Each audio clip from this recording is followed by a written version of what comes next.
Moya is a behaviour change agency that's based in Johannesburg, South Africa.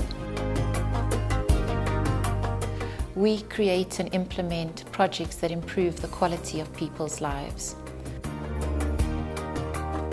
Donor funders are increasingly moving away from blanket approaches.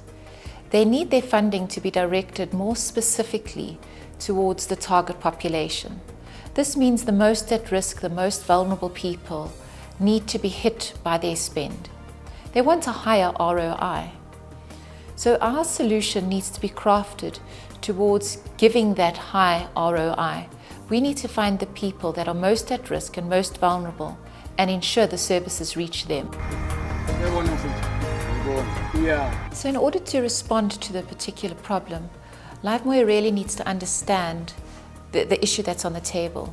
What are the barriers to uptake of the service? Why do people not want to change their behavior? What are the barriers? What are the obstacles? Is it something that's behaviorally driven, or is it that it's something that's service delivery driven? So that's the first issue. The second part of solving the problem is to understand the community. What are their needs? What does the community look like? Who do they trust? And by starting to unpack these two elements, we start to find a way to move forward and to come up with a solution that will increase demand as well as meet the community needs.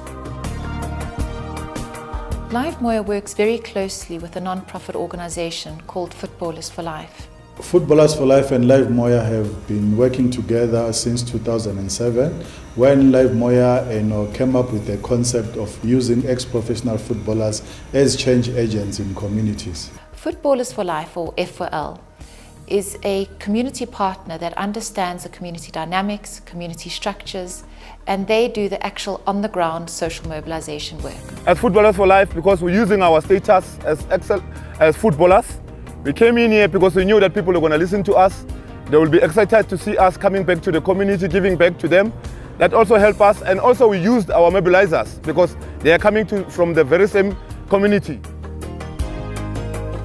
Live Moya was asked by SFH to do a medical male circumcision campaign. The reason being that the MMC audience is particularly hard to reach. So they asked us to generate demand for MMC services.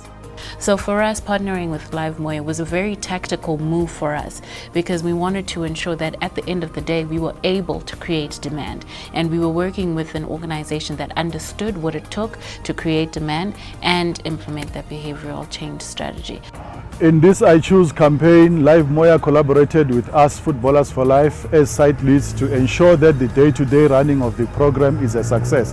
This particular MMC project was a little bit different.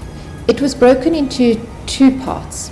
The first was demand creation, actually getting men to circumcise. And the second was unpacking the experiences in different communities to see whether we could generate an optimal social mobilization package for each community.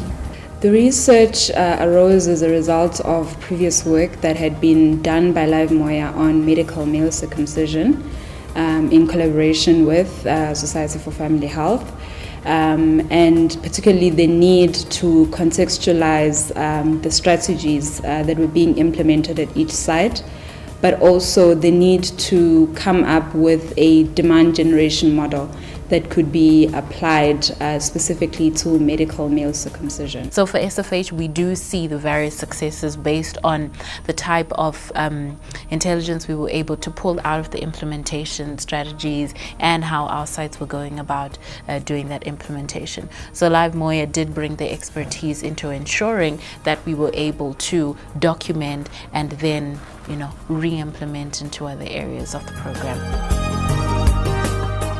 So it was a brilliant and exciting venture to work with Live Moya on the I Choose campaign.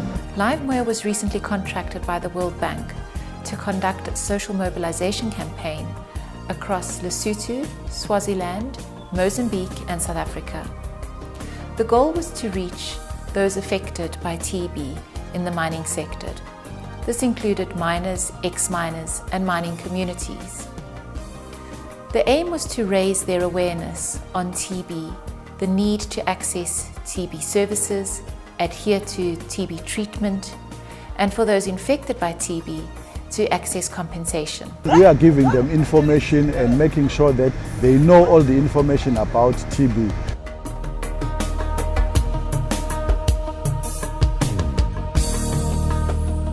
People feel that there is hope after all these years of not getting what they've been working for in all these years.